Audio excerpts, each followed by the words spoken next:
வணக்கம் astro Arunji channel நேர்களே.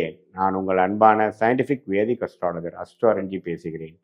நல்லது நினைப்போம், நல்லதே நடக்கும். இந்த வீடியோவில் நம்ம என்ன பார்க்க போறோம்னா, சிம்மராசிக்காரர்களுக்கு 2026 செப்டம்பர் மாதம் எத்தகைய ஒரு பலாபலன்கள் நிறைந்த ஒரு மாதமாக சயின்டிபிக் வேதிக் அஸ்ட்ராலஜி முறையில் எந்த ஒரு மூட நம்பிக்கை பரிகாரங்கள் அது மாதிரி போகாமல் மிகைப்படுத்தாமல் உண்மையான அறிவியல் சார்ந்த ஜோதிட கலையாகிய இந்திய வேத ஜோதிட அடிப்படையிலான அந்த ஒளி தத்துவம் எப்படி செயல்படுகிறது, உங்களுடைய கர்மா எப்படி செயல்படுகிறது, எப்படி நீங்க வாழ்க்கையில அடுத்த வரக்கூடிய இந்த மாதம் எது மாதிரி ஒரு பலன்கள் நிறைந்ததாக இருக்கு, சாதகமான பலன்களா சாதகமற்ற பலன்களா, எந்த ஏரியால நமக்கு கவனம் தேவை, எந்த ஏரியா பெட்டரா இருக்கு அப்படிங்கிறத சயின்டிபிக் வேதிக் அஸ்ட்ராலஜி முறையில ஒரு கிரகம் ஒரு டிகிரியில இந்த ராசிக்கு இருக்கும் பொழுது எது மாதிரி ஒரு தாக்கத்தை கொடுக்க போகுதுங்கிறத துல்லியமாக பார்க்க போறோம். பாருங்க, செப்டம்பர் மாதம் பிறக்கிறப்பவே சிம்ம ராசிக்காரர்களுக்கு அஷ்டம சனி தாக்கத்தில் இருக்கக்கூடிய நீங்கள் ஓரளவுக்கு அடுத்த வரக்கூடிய ராகு கேது பயிற்சி நல்ல பயிற்சியாக இருந்து உங்களுக்கு பிரச்சனைகள் நீங்கி வரக்கூடிய அமைப்புக்கு வேணுங்கிற ஒரு ஃபவுண்டேஷனான ஒரு மாதமாக இருக்கு.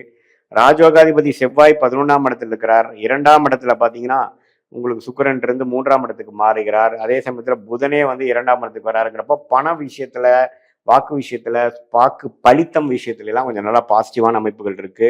இதுவரை ஒரே அஷ்டம சனி தாக்கத்துல தொல்லைகளை, பிரச்சனைகளை, பயம் நிறைந்த ஒரு அமைப்புகளை போய்கொண்டு இருக்கக்கூடிய சிம்மராசிக்காரர்களுக்கு ஒரு பெருமூச்சு பெறக்கூடிய அமைப்பாக சில வரவுகள், பண விஷயங்கள், ஒரு சாதகமான வேலையில ஒரு சாதகமான மாற்றங்கள், பாலிடிக்ஸ்குள்ள போய் மாட்டி இருக்கிறவங்களுக்கு ஒரு நல்ல சேஞ்சு, வேலையிலையும் ஒரு நல்ல நிம்மதி, அதே மாதிரி தொழிலையும் ஓரளவுக்கு நல்ல பணம் வர வேண்டிய பணங்கள்லாம் சேரக்கூடிய அமைப்புகள். ஏன்னா ராசி அதிபதியாகிய சூரியனே ராசிக்குள்ள வருகிறார். ராகு கேதுகள் பிரச்சனை இருந்தாலும் ஓரளவுக்கு பலத்தை கொடுக்கிறார். அதே சமயத்துல புதன் ராசிக்கும் 2ஆம் இடத்துக்கும் போவது மிகவும் நல்ல விஷயம்.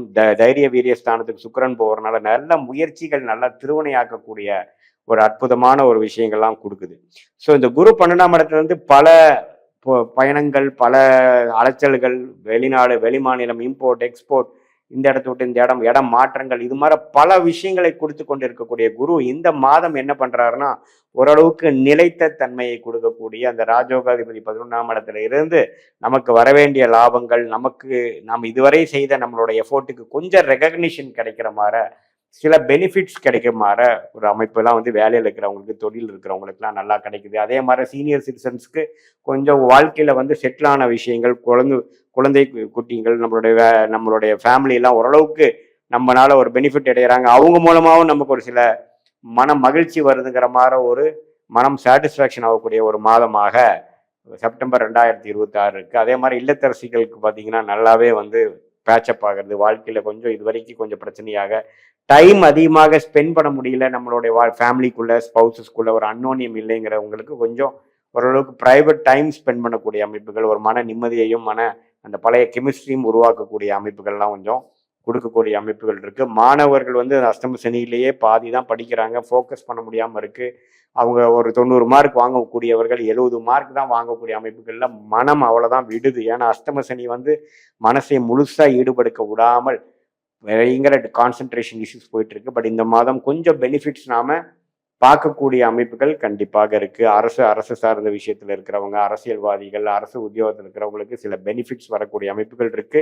பட் நாம செய்யாத தவறுக்கு நமக்கு ஒரு பிரச்சனை வரக்கூடிய அமைப்புகளும் வந்துடும். கொஞ்சம் கேர்ஃபுல்லாக இருங்க. ஆனால் ராகு கேதுகள் சூரியனை கொஞ்சம் பாதிக்கக்கூடிய அமைப்புகள் இருக்கு. ஸோ ஓவராலா பார்க்கும் பொழுது அஷ்டம சனியால் பாதிக்கப்பட்டு கொண்டு இருக்கக்கூடிய இந்த சிம்மராசிக்காரர்களுக்கு ஓரளவுக்கு நல்ல ஒரு பயிற்சி, நல்ல ஒரு அமைப்பு, இதுவரை கஷ்டப்பட்டுறவங்களுக்கு ஓரளவுக்கு நிம்மதி பெருமூச்சு பெறக்கூடிய அமைப்பு. எல்லா ப்ராப்ளமும் சால்வ் ஆகலினாலும் ஓரளவுக்கு நிம்மதி பெருமூச்சு விடக்கூடிய அளவுக்கு ஒரு அற்புதமான ஒரு அமைப்பை கொடுக்கக்கூடிய ஒரு அமைப்பு இருக்கு. அதனால இதை ஒரு பாசிட்டிவான ஒரு மாதமா எடுத்துக்கலாம். ஏன்னா செவ்வாய்ங்கிறவர் 11ஆம் இடத்துல இருக்கிறார். 8ஆம் இடத்துல இருக்கக்கூடிய அஷ்டம சனியை குரு பார்த்து கொஞ்சம் கண்ட்ரோல் பண்றார். சுப விரயத்தை கொடுக்கக்கூடிய விஷயங்கள், நல்ல ஒரு விஷயத்துக்காக சுப விரயம் பண்ற மாதிரியும், மல்டிபிள் சோர்ஸ் ஆஃப் இன்கம் வர மாதிரியும், குடும்ப அமையறது விஷயத்துலையும் கொஞ்சம் பாசிட்டிவா போகக்கூடிய அமைப்புகள், குழந்தை பேரோ அது மாதிரி விஷயத்துலையும் கொஞ்சம் நல்ல ஹோப் கிடைக்கக்கூடிய அமைப்புகள்லாம் கொஞ்சம் இருக்கக்கூடிய காரணத்தினாலையும் ஓரளவுக்கு ராசி அதிபதியே ராசிக்குள்ள இருந்து இதுவரை மன உளைச்சலும் ஒரு கான்ஃபிடன்ஸ் இல்லாமல் வாழ்ந்துட்டு இருந்தவங்களுக்கு ஓரளவுக்கு பிடித்தம் கிடைக்கக்கூடிய ஒரு அமைப்பாக இருக்கக்கூடிய அமைப்புகளாலையும் ஓரளவுக்கு நல்ல ஒரு அஷ்டம சனி முடிய போகுது அப்படிங்கிற ஒரு விஷயத்தை ஊர்ஜிதப்படுத்தக்கூடிய ஒரு அற்புதமான ஒரு மாதமாக சிம்ம ராசிக்காரர்களுக்கு 2026 செப்டம்பர் மாதம் வருகிறது. இது ஒரு பொதுவான பலனை தவிர உங்களுடைய ஜென்ம ஜாதகத்துல எதுமாற தசாபுக்திகள் போய்கொண்டிருக்கிறது, அதுல நீங்க எதுமாற லக்னத்துல பிறந்தீங்க, உங்களுடைய ராசியில மக நட்சத்திரத்தை பிறந்தீங்களா, அல்லது பூர நட்சத்திரத்துல பிறந்தீங்களா, உத்தர நட்சத்திரத்துல பிறந்தீங்களா, இதெல்லாம் சேர்த்து வைத்து பார்க்கும் பொழுது உங்களுக்கு எதுமாற தசாபுக்திகள் போய்கொண்டிருக்கிறது, அதோட தசநாதன் ஸ்தான பலம் எப்படி இருக்கு, திக்பலம் திருப்பலம் என்ன இருக்கு, தசாபுக்தி அந்தம் சூக்ஷம் லெவல்ல உங்க ஜாதகத்தை வரிசைப்படுத்தி உங்களுடைய தசை என்ன, இப்போ புக்தி என்ன, என்ன அந்தரம் போகுது, இதெல்லாம் கோச்சாரத்துல நம்ம பேசின அமைப்புகள் எப்படி இருக்குதுங்கிறதை பார்த்து துல்லியமான சயின்டிபிக் வேதிக் அஸ்ட்ராலஜி முறையில துல்லியமான பலன்கள் எடுத்து அடுத்த வரக்கூடிய காலகட்டங்கள் எப்படி போய்கொண்டிருக்கிறது, எது மாதிரியான ஒரு அமைப்புகள் தென்படுகிறது, எந்த சாய்ஸ் நம்ம எடுக்கலாம், எந்த நேரத்தை வரைக்கும் நம்ம வெயிட் பண்ணலாம், எப்போ வேலை மாற்றம், எப்போ தொழில் அபிவிருத்தி, எப்போ கடன் குறையும், எப்போ ஹெல்த் இஷ்யூஸ் சரியாகும், எது மாதிரி ஒரு ஹெல்த் இஷ்யூஸ் வருது, அது நம்ம கொடியதாக இருக்கிறதா அல்லது ஓரளவுக்கு ட்ரீட்மெண்ட்ல அட்ஜஸ்ட் பண்ணலாமா, சரி பண்ணலாமா, எது மாதிரி தன்மையை காட்டுது, வெளிநாடு வாய்ப்புகள் எப்படி இருக்கு, உள்நாட்டில் வேலையா, தொழிலா, அரசு உத்தியோகமா, கார்பரேட் லைஃபா, எந்த படிப்பு நமக்கு உகந்ததாக இருக்கிறது, எது மாதிரி லைஃப்பை நம்ம அமைச்சுப்போம், கல்யாணத்துக்கு அப்புறம் வெளிநாடா அல்லது இங்கேயே இருக்கிறோமா, ஏன் நமக்கு லேட் மேரேஜ் ஆகுது, நம்மளோட அமைப்புகள் என்ன, இது எல்லாத்தையுமே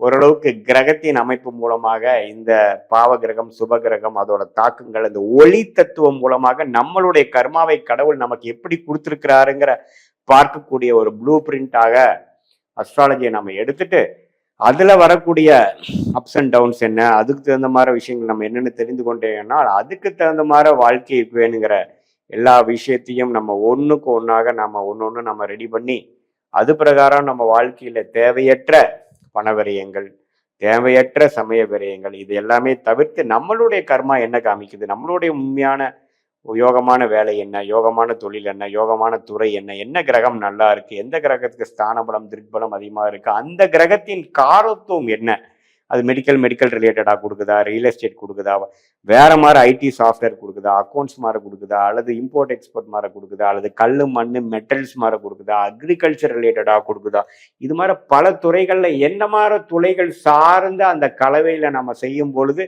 நம்மளுடைய யோக நிலையை நாமளே டச் பண்ணி அது மூலமாக எந்த வித எதிர்நீச்சல் போடாமல் நமக்கு என்ன வருமோ அந்த விஷயத்தை நம்ம எடுத்துக்கொண்டு பொறுமையாக நம்மளுடைய பிராப்தத்தை நாமளே கையில எடுத்து தேவையற்ற சமய விரயங்கள், தேவையற்ற பொருள் விரயங்கள் எல்லாம் தவிர்த்து அதுக்கு தகுந்த மாதிரி நம்ம சயின்டிபிக் வேதிக் அஸ்ட்ராலஜி முறையில சரியான ஆலோசனை சரியான சமயத்தில் செய்யும் பொழுது எதையும் அவசரப்பட்டு செய்யாமல், எதையும் முன் யோசனை இல்லாமல் செய்யாமல் திட்டமிட்டு செயல்படும் பொழுது வாழ்க்கையில் எதிர்நீச்சல் போடாமல் வாழ்க்கையில் எளிதில் வெற்றி பெற முடியும் என்று சொல்ல விரும்புகிறேன். மீண்டும் மற்றொரு காணொளியில் சந்திப்போம். நன்றி, வணக்கம்.